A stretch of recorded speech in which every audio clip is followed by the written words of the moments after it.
Masala stuffed bread செய்கிறது எப்படின்னு பார்க்கலாம். முதல்ல குக்கரில் கேரட், உருளைக்கிழங்கு, பீன்ஸு, மிளகாத்தூள், உப்பு, மஞ்சள் தூள், இஞ்சி பூண்டு பேஸ்ட் போட்டு வேக வச்சுக்கினேன். இப்போது திட்டமாக வெந்திருக்கு. இப்போ கொஞ்சம் 1/4 டீஸ்பூன் ஜீரகத்தூள் போட்டுக்கிறேன். 1/4 டீஸ்பூன் கரம் மசாலா போட்டுக்கிறேன். கலரிக்கோங்க. நான் ஒரு 4 பேருக்கு தேவையானது சாயந்தரம் சாப்பிட்ற மாதிரி தான் செய்கிறேன். இப்போது இதையை உருண்டை பிடிச்சிக்க போகிறேன். உருண்டை பண்ணிவிட்டு காமிக்கிறேன் உங்களுக்கு. ரவுண்டு பிடிச்சி வச்சுக்கலாம்.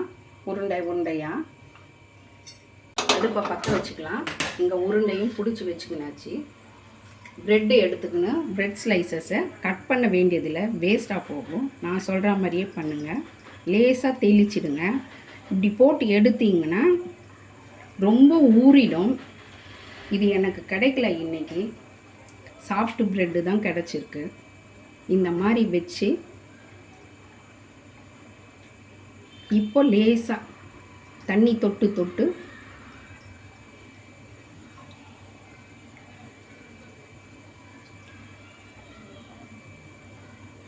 அந்த பூர்ணம் வராமல், வெளியில் மசாலா வராமல்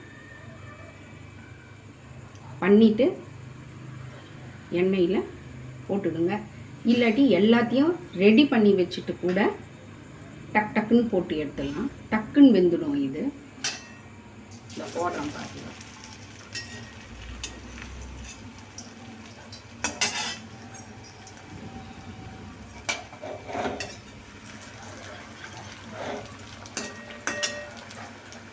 இது சாஃப்ட் ப்ரெட்டுன்றதுட்டு நிறைய தண்ணியில் போட்டு எடுக்கக்கூடாது. இப்படி போட்டு எடுத்திங்கன்னா உறிஞ்சிடும் ஓவராக. உங்களுக்கும் சாப்பிட முடியாது.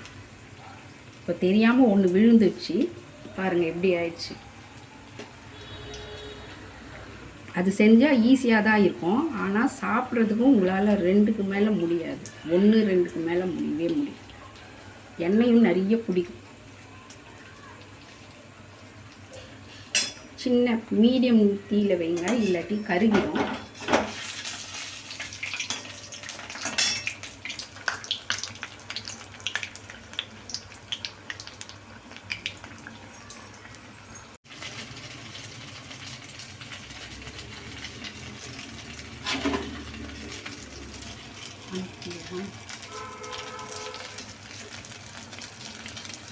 மசாலா உள்ளே வைக்கும்போது பார்த்து வைங்க. நிறைய வச்சிங்கன்னா பிச்சிங் வந்துடும். ஏன்னா நம்ம தண்ணி ரொம்ப போடல. தண்ணி போடலாம், போட்டால் எண்ணெய் பிடிக்கும். அதே தான் நான் திருப்பியும் சொல்கிறேன்.